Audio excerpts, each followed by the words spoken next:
Good morning, good evening, good afternoon, and welcome to another episode of the DD Geopolitics show. Joining us today, the amazing Nora Barrows-Friedman. She is a prominent journalist and author of In Our Power, U.S. Students Organize for Justice in Palestine. She's known for her reporting on Palestine as the associate editor at the Electronic Intifada. She's a radio broadcaster and author, co-host of the Electronic Intifada podcast and the Brief podcast. Welcome, Nora. How are you doing? Thank you so much for having me. Not well. I'm not doing well. No, I don't know anybody in our community who's doing. The last 8 weeks have been the worst thing I've ever seen, and most people I know have ever seen. And let's jump right into it. Just this Tuesday, there was a recent resolution passed by the U.S. Republican-controlled House of Representatives equating anti-Zionism with anti-Semitism in a 311-14 vote, which is insane. There's a growing concern now regarding the conflation of these terms, and we can't conflate criticism of the Israeli government and its extreme nationalistic policies with anti-Semitism. You filmed a phenomenal short documentary of the Electronic Intifada talking about the historical origins of Zionism as a settler colonial ideology, the evolution from Theodor Herzl's colonialist vision outlined in The Jewish State, and the later adoption of Zionism in the political sphere. And it's obviously very clear to everyone who's listening or paying attention that Zionism and Judaism are completely different and have historically been rejected by Jewish leadership and rabbis. I'd love for you to talk a little bit about how anti-Zionism is rooted in the actual rejection of colonialism and stands as this critique of a political ideology, and just breaking down how this conflation essentially serves to suppress discourse that's critical of Israeli policies and shape a global narrative that hinders discussions around Palestinian rights and self-determination. Yeah, well, I think you summarized it pretty well there. Zionism is not an inherent part of Judaism. It's been around only for about 130 years as a political ideology. And as you said, it was constructed, in the as a way to establish a European settler colonial rampart in the Middle East. And the Zionists used Judaism as kind of a cudgel through which to establish the settler colonial ideology in someone else's land in Palestine. Ever since, the most right-wing elements of the West have really embraced Zionism as an arm of Western imperialism, as an arm of Western settler colonialism. There are more Christian Zionists than Jewish Zionists around the world, especially in the West, because they believe that once all the Jewish people are moved from their home countries into so-called Israel, that the Messiah will come back and everyone who doesn't convert to Christianity will then burn in the fiery pits of hell. Like, this is like their actual like mythological fantasy, which is why Christian Zionists and evangelicals support the state of Israel. They get to be as anti-Semitic as possible with that ideology, but still support the idea of and the establishment of Israel on someone else's land. Jewish Zionists, in this country, with their lobby groups, work very closely with American lawmakers to kind of strengthen, as though it could be, any more strengthened, an alliance between the U.S. and Israel. It is an arm of Western hegemonic imperialism and capitalism. the U.S. and the Israeli relationship is, it just serves to once again, create a base, a literally military base in the Middle East, but also, to satisfy the urges of Western settler colonial ideologies. Again, this Zionism has nothing to do with Judaism. It is a political ideology that has been used to justify the settler colonization of Palestine. And as you said, throughout the last 130 years, since Zionism has existed as an ideology, there have been people around the world, but especially Jewish people, like myself, but also Jewish leadership, especially in Europe and in the West, that has been completely against it. And so we see what and this House resolution that was passed on Tuesday is not the first to try and equate criticism of Israel with anti-Semitism. And it won't be the last, but it is meant to create a chilling effect, especially for activists, especially for students on campuses, to be afraid to engage with the broader Palestine solidarity movement. I mean, we saw also yesterday, it was just kind of reminiscent of like the McCarthyist, hearings in the 1950s, the House Un-American Activities Committee. We had these lawmakers questioning the heads of the presidents of some of the most elite universities in the U.S. I believe it was Harvard and Columbia. And they were questioning them about, like how much anti-Semitism is on your campus and why are you allowing this to happen? And basically like putting these the heads of these universities in a position where they, they're spineless to begin with, because they should have never agreed to be questioned with this kind of like just completely fabricated and facetious line of questioning. But that it was meant to kind of show how how far this ideology is being taken seriously. When they were questioning the head of Harvard University, asking her, why are you letting these calls for intifada, allowed to happen on your campus? And then they were saying that intifada is the direct translation of intifada means to slaughter all Jews around the world, right? And that was never rebuffed. It should have been. Of course, as anybody knows, intifada does not mean genocide of Jewish people. It means literally the shaking off, right? Or uprising. It has nothing to do with genociding Jewish people. It is a call for the liberation of Palestinians who have been suffering under a century of occupation, displacement, ethnic cleansing, and genocide. And to try and equate an oppressed people's call for liberation, equality, and justice with the genocide of another people, while that side, the Israelis, are literally genociding the Palestinians, it makes your head spin.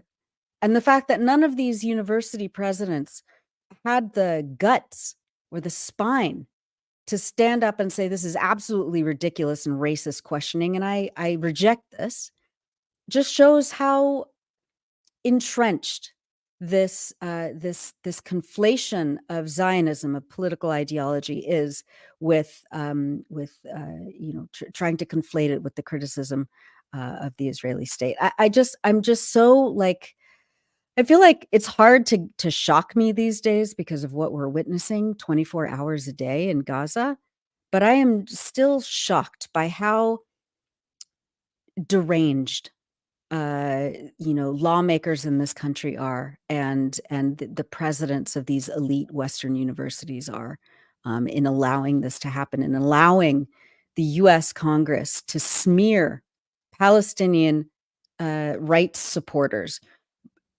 a lot of whom are Jewish themselves, as bigots because they're calling for an end to a genocide. I mean, it's just, yeah.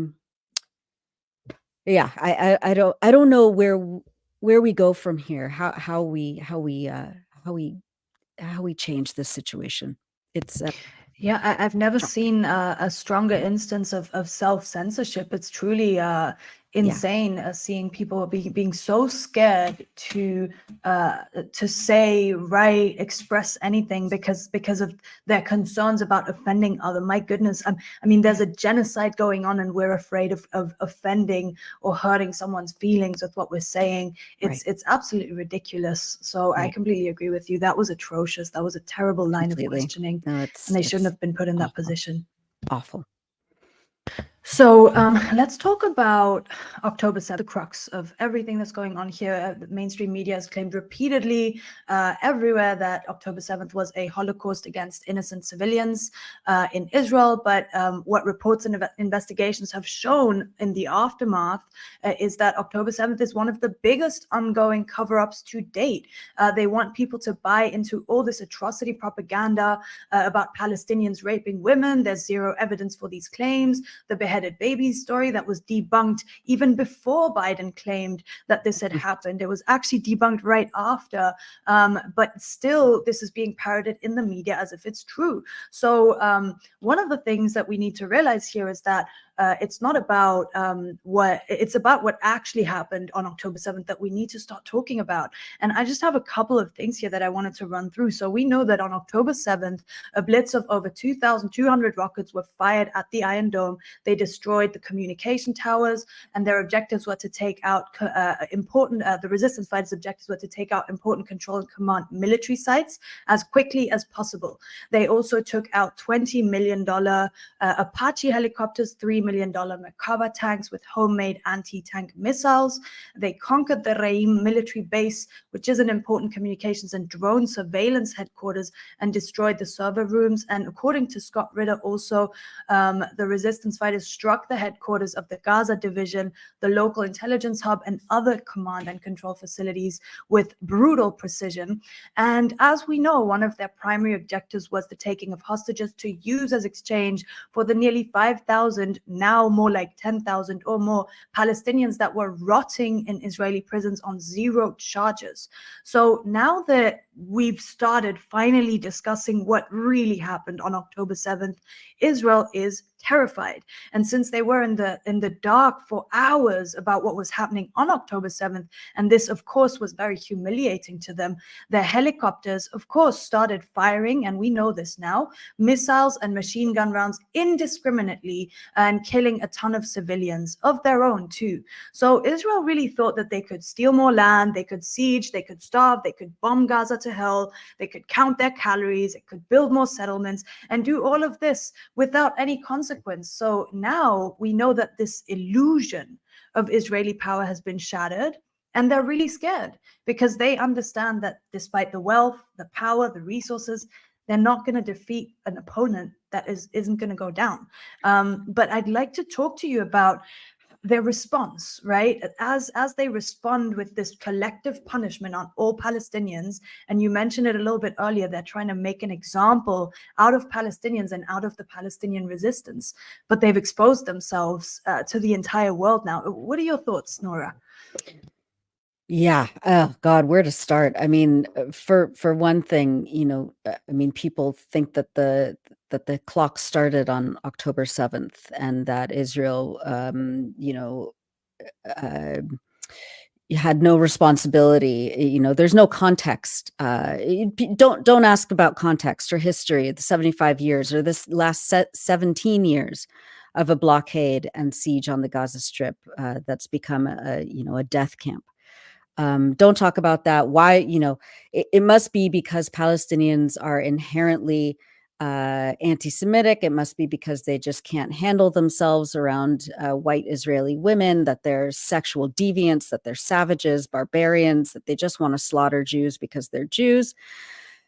These are, and then coming up with these like elaborate lies and hoaxes and just like appalling propaganda that that unfortunately, a lot of people, including a lot of liberals in the U.S., have just swallowed without any sort of skepticism or questioning at all, because it is so ingrained, especially in this country, that the Arab men, especially Arab Muslim men, especially, are is subhuman. Of course, in the last 20 years, this has just been like ground into the culture of white America, and so it was very easy for the Israeli government and its mouthpieces in the corporate media to hand feed them these kinds of propaganda, sound bites and atrocity stories, these elaborate atrocities that, of course, never happened. That even the Israeli military had to walk back. The 40 beheaded babies, or the pregnant woman having her abdomen cut open, and people like cutting off a woman's breast and playing soccer with. I mean, all of these, like, just how do people come up with these ideas? And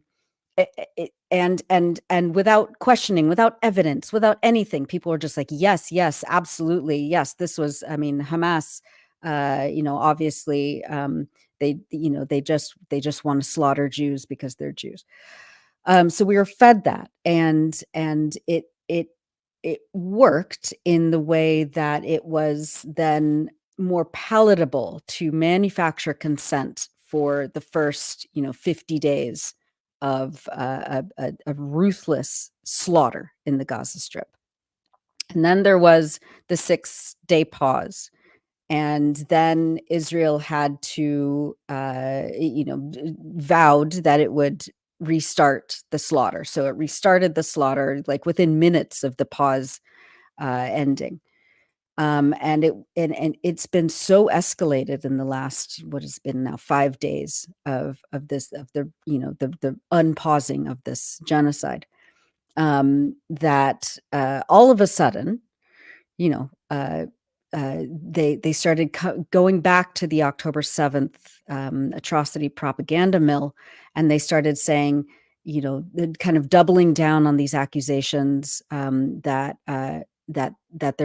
Hamas fighters committed, so-called mass rape, which was, one of the earliest atrocity stories that they had come up with around the time of October 7th. But then because there's no evidence, no testimony, nothing, they put it on a shelf, and then did the 40 beheaded babies, and then did, all of these things. So now they're really doubling down on this, and they are conscripting Western, so-called, like, liberal feminist icons like Hillary Clinton, who, of course, has worked to slaughter women in Libya and Afghanistan, and and Iraq. I mean, she's no friend to women in the Middle East, or women in the West, for that matter. But she's, going on TV talking about, of course, Hamas fighters committed these mass rapes, again, with no evidence, with no testimonies, no testimonies. No, there's like, Haaretz had, a story saying testimony after testimony after testimony, women are blah, blah, blah. And then when you actually read, that was the headline, when you read the story, they say, actually, there were no testimonies collected at this time. So what are they doing? They're putting out a story, as vile and disgusting as these claims are. They're doubling down. They're getting people like Hillary Clinton, and now Planned Parenthood Foundation, which has been silent on the slaughter of women in Gaza, women healthcare workers, There are 50,000 pregnant women in Gaza.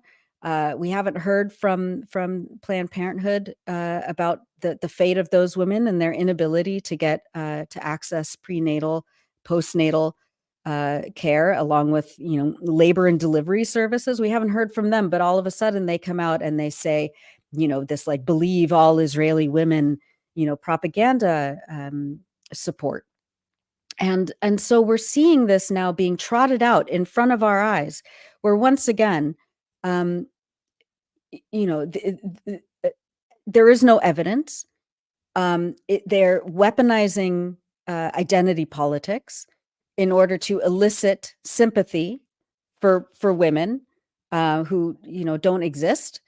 Meanwhile, in a way to manufacture consent for the genocide of mostly women and children in Gaza. I mean, the Palestinian Ministry of Health in Gaza said that 70% of the 16,000 people in Gaza who have been killed over the last 60 days are women and children. 70%.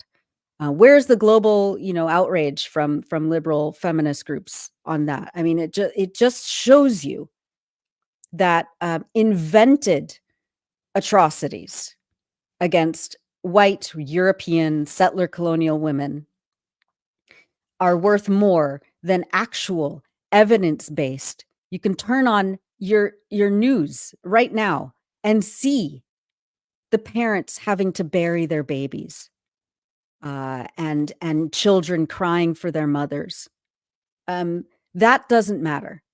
But it's shocking to me. And again, this is all meant to manufacture consent for the slaughter that we're seeing and to distract from the actual facts on the ground. When we talk about October 7th, we still don't know all the facts, but every time we learn something new, it points to culpability of the Israeli army and security services who used Apache helicopter gunships to mow down civilians at that, rave next to the concentration camp of Gaza.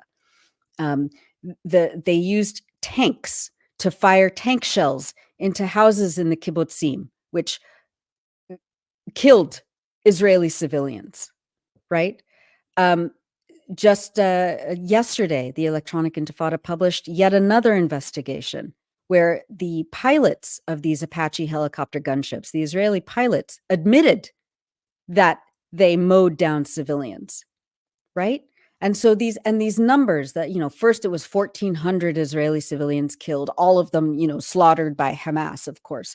And then they revised it to 1,200. And then now they're revising it again to, I think, around 1,000.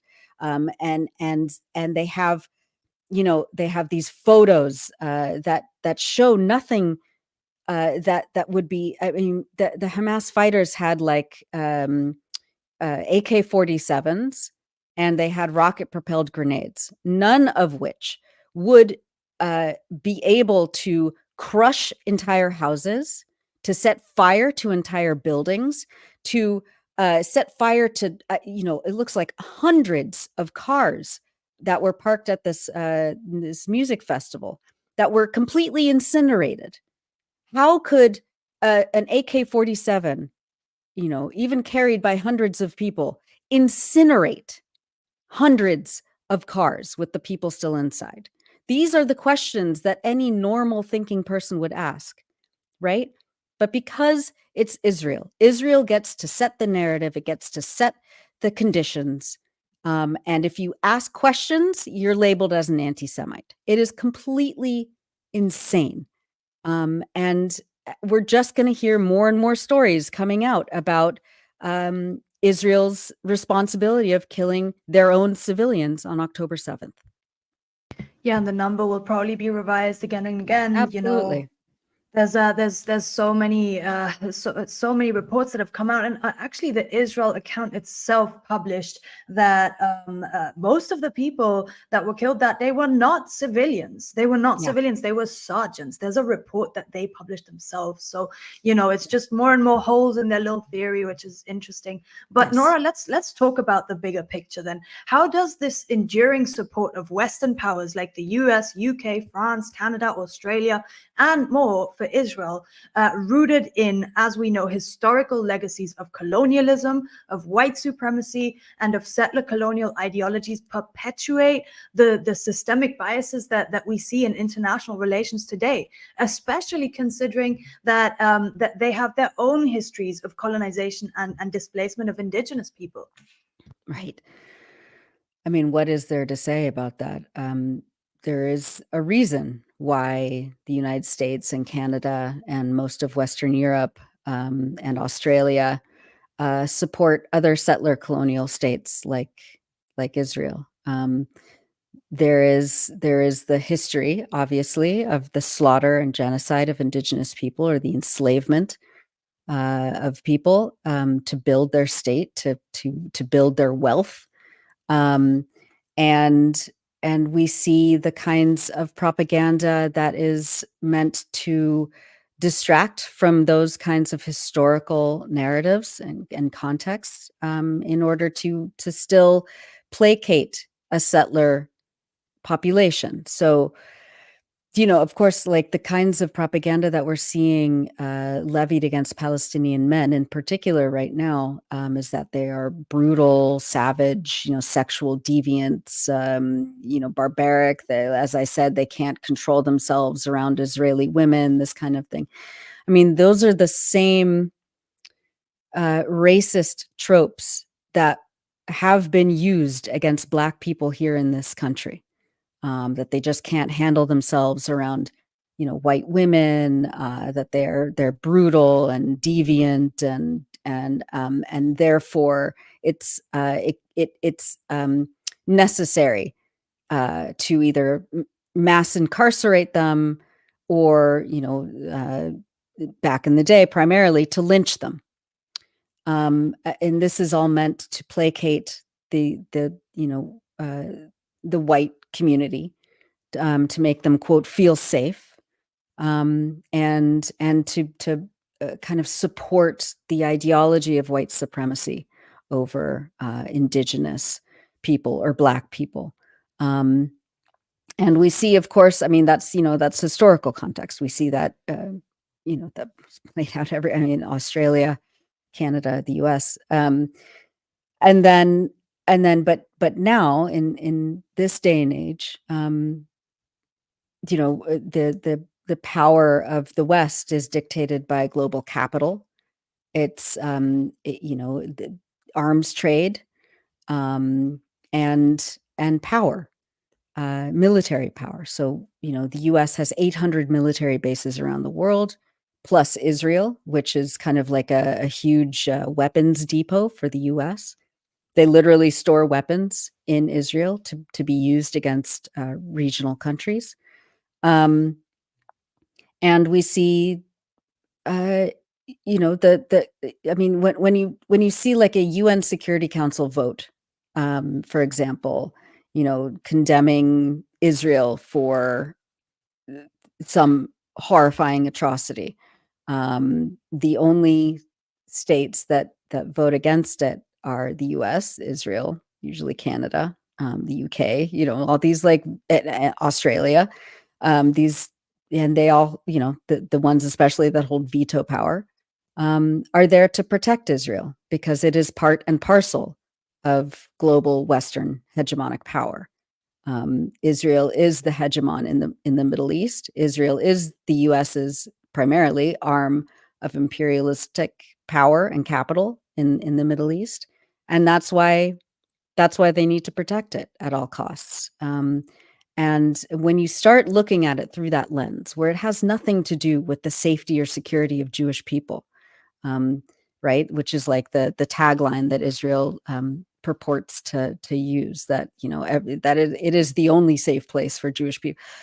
It's complete BS, of course. But when you really look at it from a lens of political economy, then you start to realize why the state of Israel is so important to the West, and that's where this all comes from, and that's why when we say Palestine has to be liberated, it's not just the physical liberation of Palestine, but also the hegemonic control of the Palestinians by the West as well. Yeah, and by default, I mean the world. I think Palestinians have really helped us kind of take off the veil and just let the world see what's really happening here, right? We've seen recent demonstrations worldwide, some of the largest ones, especially in the US, in support of Palestine. And now we can really see for the first time, at least during my lifetime, how Western leaders are experiencing a lot of pressure due to the effectiveness of Palestinian resistance and just people speaking up about this. And so, of course, they spread this atrocity propaganda, the misinformation to maintain this illusion of power and strength. But actually, when you look at the numbers, you can see that there's a big financial strain with Israel losing over 600 million or so US dollars every week. So, of course, this creates a big problem for them.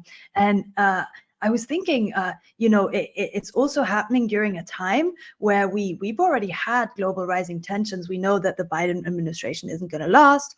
We see inflation on the rise globally. We see the U.S. empire just kind of crumble slowly but surely, contrasted against the rise of now China, Russia, Turkey, Saudi Arabia, Iran.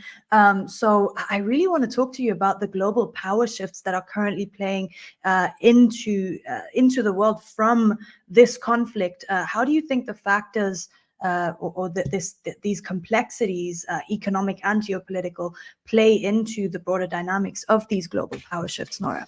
Oh, that's such a good question, and I'm not an expert on global economic movements, but what I can say is that yes, I mean I think that the U.S. Especially has been in a downward spiral in terms of its capital economy for years, for decades, and its grip on empirical control of the world is slowly loosening when we see other countries in the so-called global South, coalescing and coming up with new political economies and even new currencies and new alliances. And so I think that there is definitely a threat that the U.S., the West, and Israel feel by the kind of rising up and coalescing of other global players who do not have an interest in colonizing other people, but have an interest in actually decolonization and destabilizing Western hegemonic power. That has always been a threat. I mean, that's why communism is now in Canada. I just read that the education minister just kind of issued a diktat saying that anti-communism must be taught in schools. I mean, it's just like, okay, we have really gone back like 60, 70 years now. Like what, this is kind of an astonishing moment when the powers that be, especially, in the West, are very troubled and threatened by a rise of socialism, by a rise of anti-capitalism, by a rise of communism, especially in Latin American countries. And on college campuses where students, are being swallowed up by college debt and by credit card debt and by an inability to find adequate, affordable housing and jobs that pay well, that don't exploit you.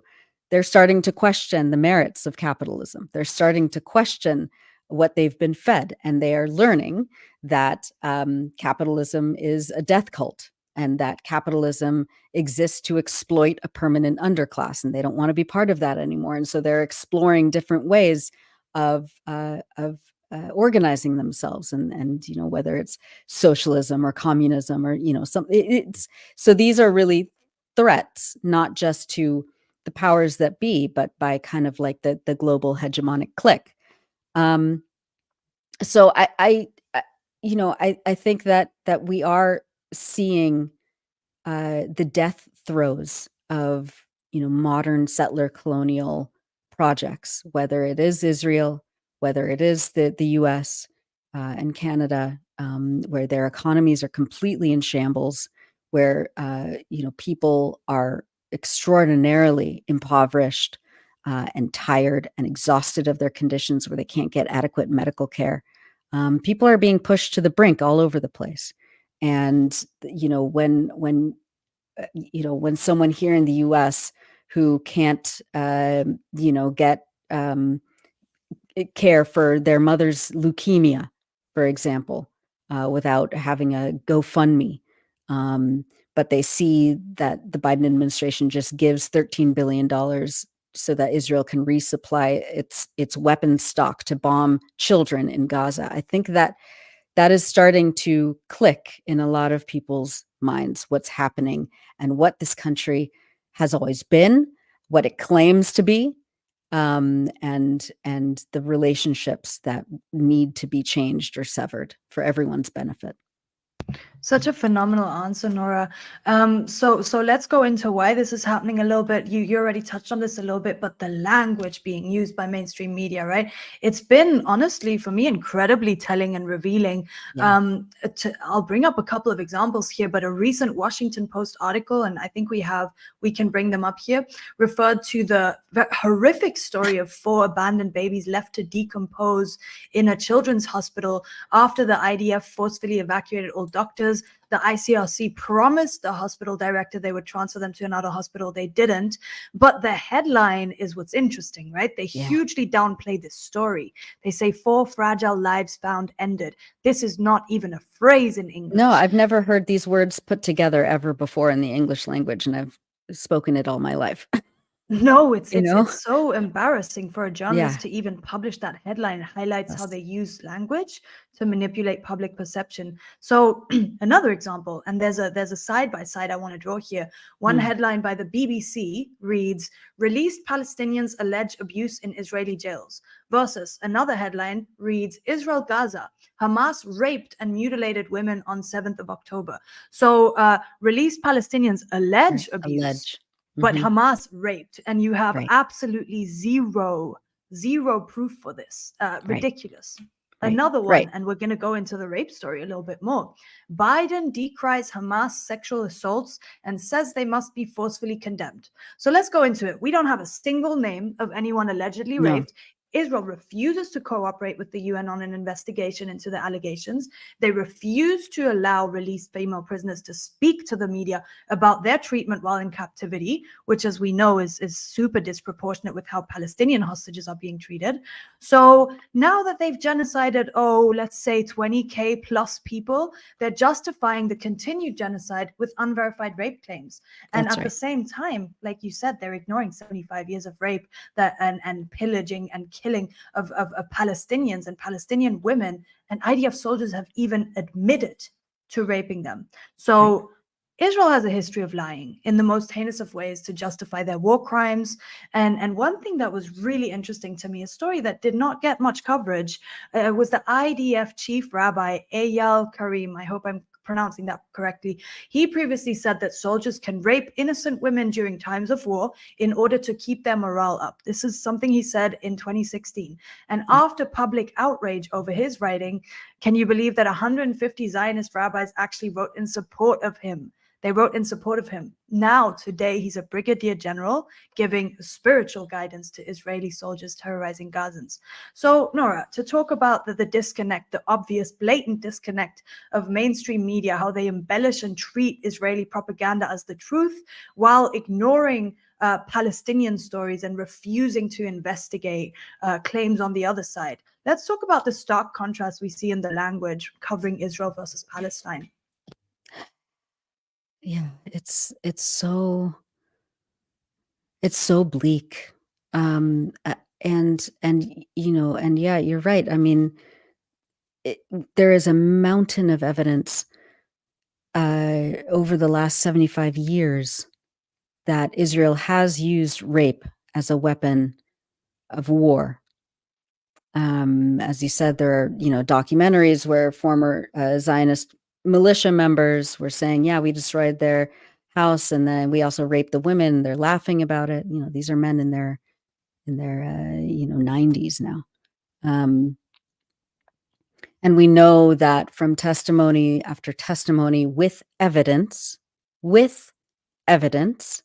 collected by human rights organizations in Palestine, who interview and collect evidence from children and women and men who have been sexually assaulted and abused and humiliated in Israeli prisons and dungeons. As you mentioned, a, a lot of the time, people are put into these prisons under under what's called administrative detention, which is detention without charge or trial or evidence, can be extended indefinitely. And Palestinians have been recounting year after year after year of all the sexual abuse and assault that they endure in prison, but at the hands of Israelis. This is the common tactic. You can read a million different articles with documentation, with evidence, with everything. This is not just hyperbole. This is documented fact. Meanwhile, as you said, Israel gets to present these claims. They are taken as fact.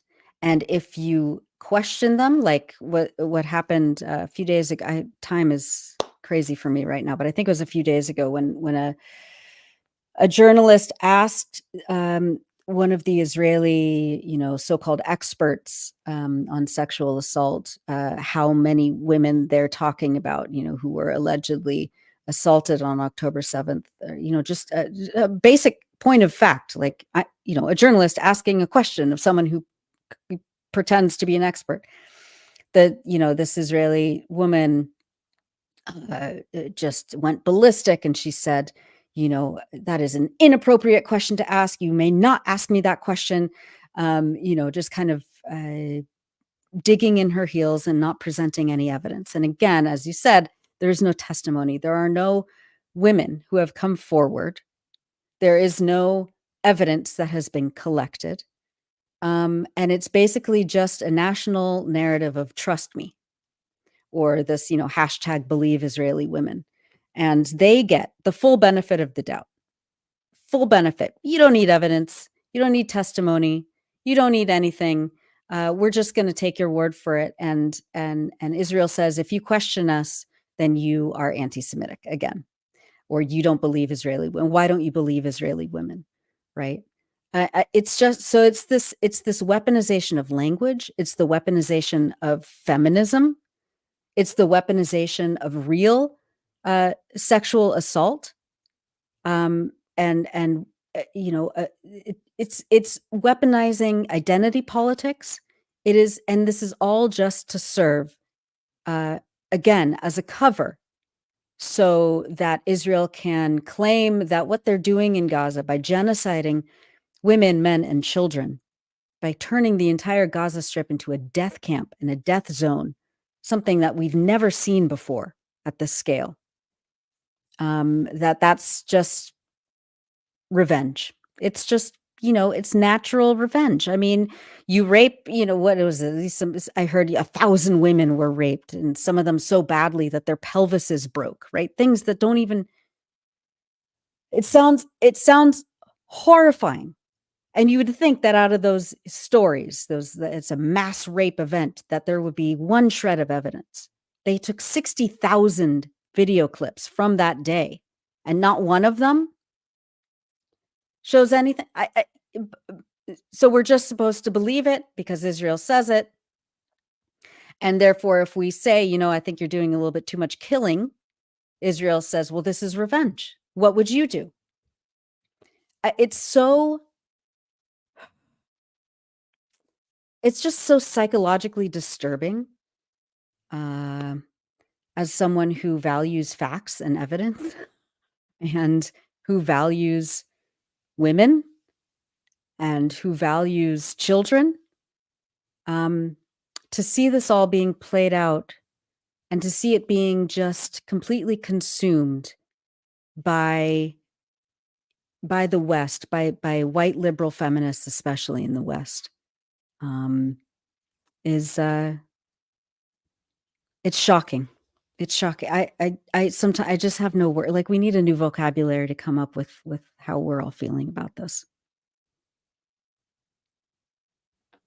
Well, I do want to circle back to the rapes, the weaponization of women and children as propaganda tools, maybe, because it really started to harken back to some stuff that I've taken a deep dive on, which was the town square mass rape in Serbia or former Yugoslavia. It really reminded me of that. So it also reminds me of the propaganda from the world wars, the ones that were meant to demonize Germans and Russians. We did a Diana Johnstone covered this at length in her book Fool's Crusade, where and for our listeners, for reference, they spun up a mass rape narrative called the town square rape. They put it in the media and kind of disseminated it, and then it was like shoot first, ask questions later. They couldn't find any eyewitness testimonies or any evidence. And then we have Libya with the soldiers with Viagra in their kits or whatever. Right. Right. Russia, Ukraine, even in Iraq. So like Yara said, we're being told there's no rape kits. There only a select couple of people are allowed to see these videos that they claim to exist. The victims are so traumatized. I'm now told that that all of them are in psychiatric wards under lock and key with very strict treatment and not allowed to speak to anyone. Mm-hmm. We've talked about the Palestinians being imprisoned. And then what I really want to touch on is the woman who came forth as the spokesperson for this, which was an interview on the BBC. I think we have a video of her with some.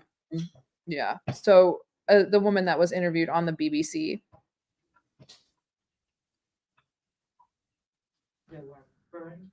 They were without organs. They were butchered completely. They were slaughtered to the core. You had heads roaming around. You had breasts of women roaming around, and I just wanted to focus a bit more on the practicalities of gathering.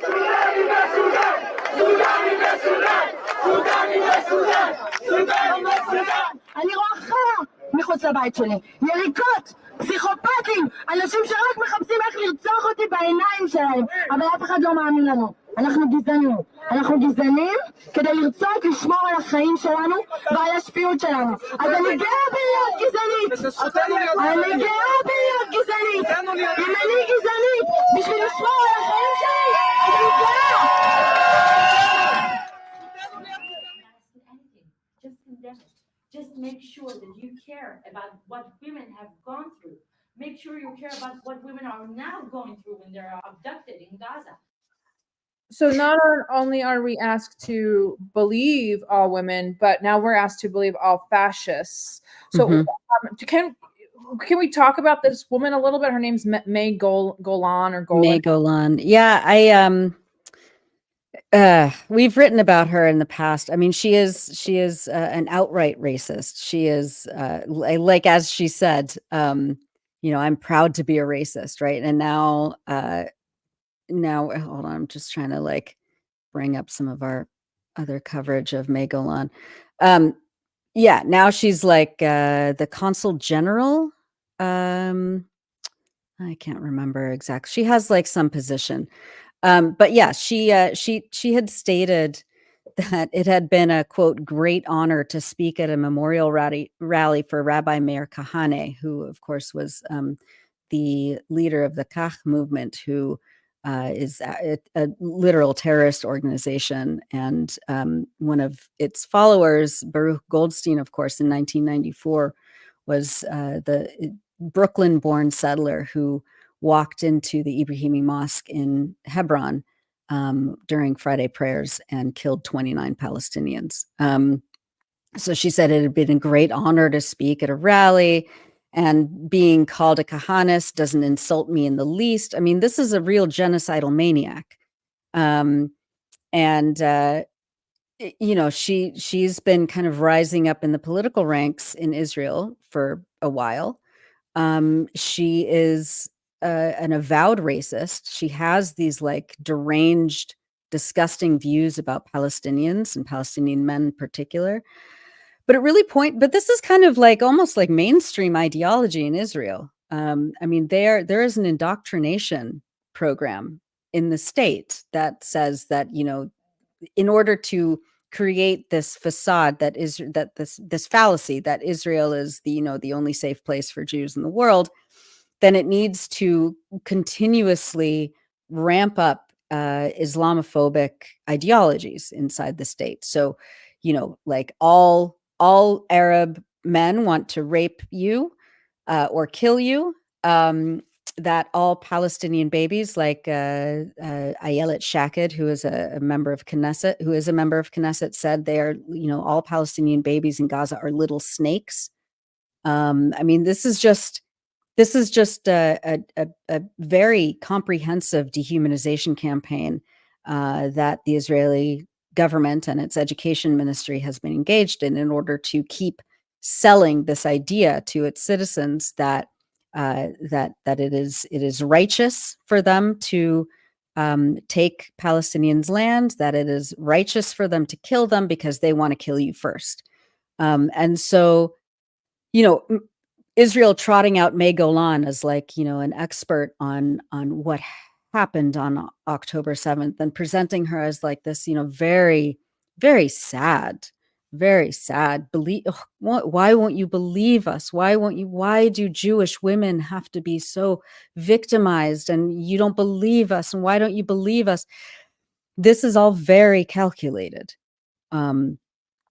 to present this narrative that Israeli women were assaulted en masse, and you can't ask us for any evidence because that will re-traumatize us.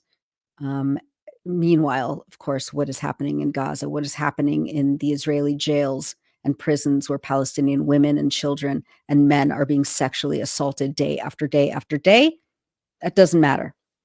May Golan she's not an aberration. She is part of the mainstream, Israeli society that is put in power.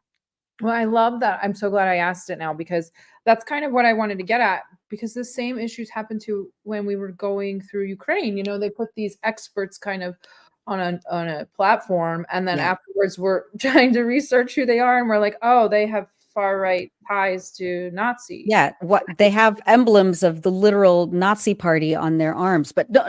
But they're victims. Exactly. They're victims. Constantly, they're just, but yeah. We constantly try to say they're telling us who they are and what they plan to do, and we're just pointing it out, and we're the bad guys. This has also it's like just like constant gaslighting. Exactly, and like this sort of like there's no genocide. Like, what are you talking about? Like this whole it's insanity. And I'm glad that you brought up the fact that she's not a bug. She's a feature. Like she was designed to, this sounds bad, but it's supposed to. She was designed to be that way. And I remember when the 40 beheaded babies one came out, we background checked that eyewitness, anyone that being a far right maniacal Zionist. So this cast of characters isn't really panning out that well. And I'm glad. So I'm glad that we brought it up and kind of pointing out the fact that the options for rational people in Israel is quite slim. Yeah, it seems that way. I mean, I just, there was a poll that came out a few days ago that said that it's fewer than 1.8%, fewer than 2% of Israelis polled, and of course these are Jewish Israelis. They don't ever poll the Palestinians with Israeli citizenship, of course, but less than 2% of the Jewish Israelis that were polled, and this was Time magazine, I think, said that Israel was doing too much bombing. So less than 2%. So that means that 98%, 98.2% of the rest of the Jewish Israeli public that were polled believe on some sort of spectrum that they're bombing just the right amount or not bombing enough. Right? What do you do? What do you do with that? How do you come back from that? What does that say about mainstream Israeli society? There is, obviously there are incredible people. I have friends who are Israeli citizens, and they are anti-Zionist, and they're doing incredible work. And I am so scared for them because, they get doxxed and harassed and threatened by their neighbors, by their, coworkers. So I don't know. I don't know what to say about Israeli society, but I mean, we can look to history, right? Like, I mean, white Afrikaners in apartheid South Africa, they were enjoying a very privileged existence of white supremacy on someone else's land with all the privileges that they could ever dream up. And then once it was, a untenable situation to keep the apartheid structure going, white South Africans had a choice. They could either live as equals or they could leave. And I think that's what might be the choice for Jewish Israelis.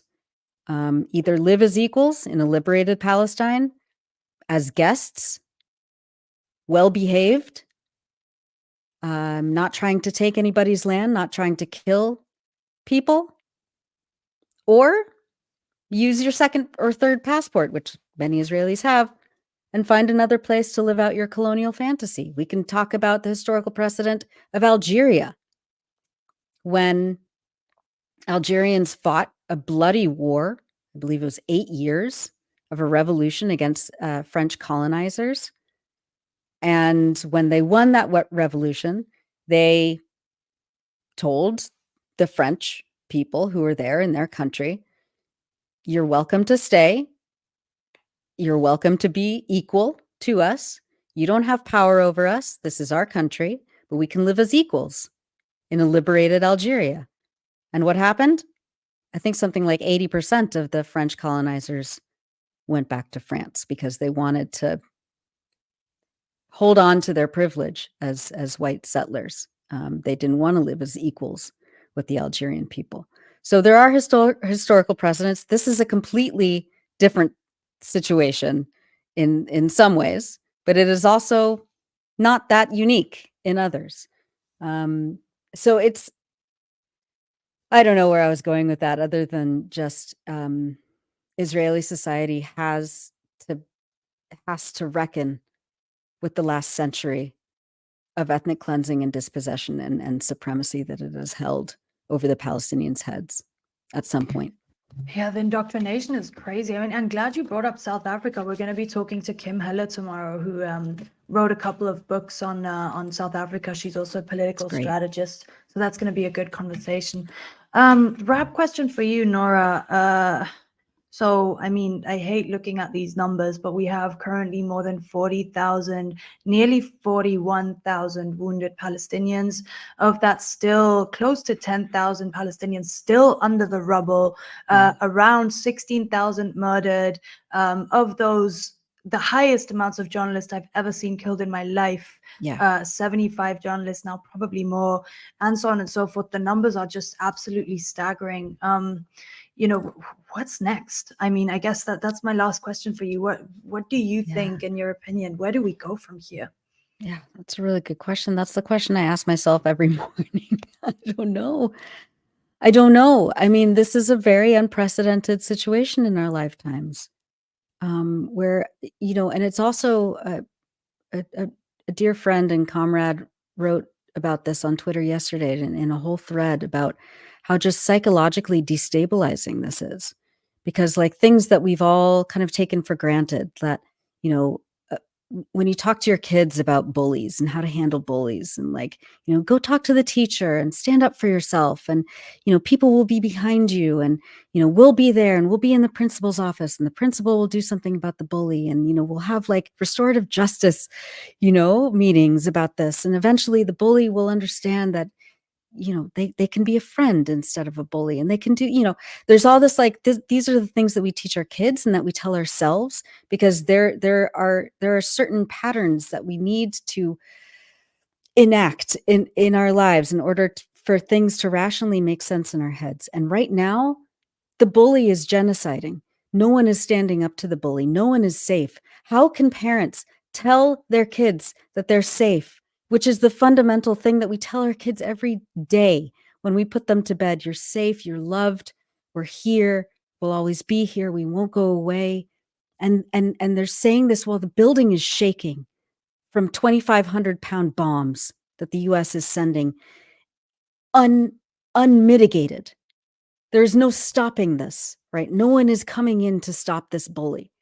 And what does this do to us psychologically? I think we're going to be feeling the effects of this as, you know, secondary trauma for years, not to mention the people who are in Gaza right now, who are not just traumatized every single second by what's going on now, but have been re-traumatized and re-traumatized and re-traumatized from the last 17 years of this siege and serial, you know, instances of genocides on them, but also for the last 75 years, you know, where people have been displaced over and over and over again. What happens next when there's tens of thousands of wounded children, when we're seeing doctors having to perform amputations on babies, that there is now a whole generation of kids under the age of 10 who have lost limbs? And that's just the physical scars. What about the emotional scars? What about the lasting effects of this trauma? So we're going, every day that this bombing doesn't stop is getting exponentially worse for this generation, for the people who are watching it happen and can't and feel powerless, like us on the other side of the world, who are powerless to stop this. What does that do to everybody at this moment around this world? I'm not sure, and I'm really, really frightened. And I can't stop thinking of the parents and the children in Gaza. I cannot for a second. I don't like, it's very triggering for me to be able to walk around. You know, I have to go to the grocery store and people are just living their lives. People are just walking around like normal, like nothing, you know, people are putting up, you know, Christmas decorations and talking about what they're doing for New Year's. And I don't understand how people are not breaking down every second of the day. It's a cognitive dissonance that we're not prepared, I think, biologically to understand. And for the people in Gaza who are bearing the brunt of this terror every single day, I don't know what that means for humanity. I just don't.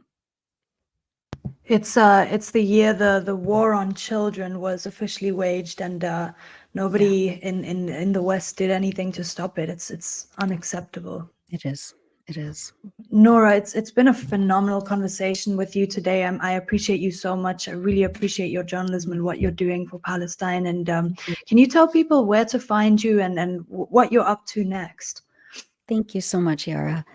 Yeah, you can go to our website at electronicintifada.net. We're also on Twitter at Intifada. We're on Instagram at Electronic Intifada. We're also on Apple Podcasts and Spotify. You can just search for us there. We have we've been doing these live streams at least twice a week. So go to our YouTube channel, Electronic Intifada. Find us there. You can subscribe to get updates and notifications of our upcoming live streams.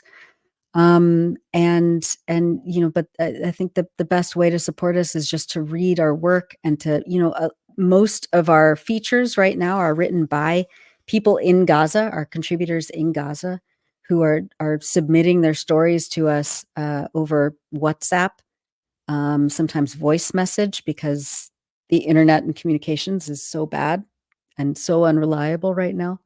So they're pouring their life into trying to get the word out about what's happening. And like the least we can do is read and support their work. So so go over to electronicintifada.net, check out our features, check out our blog posts, our live streams, our Twitter feed.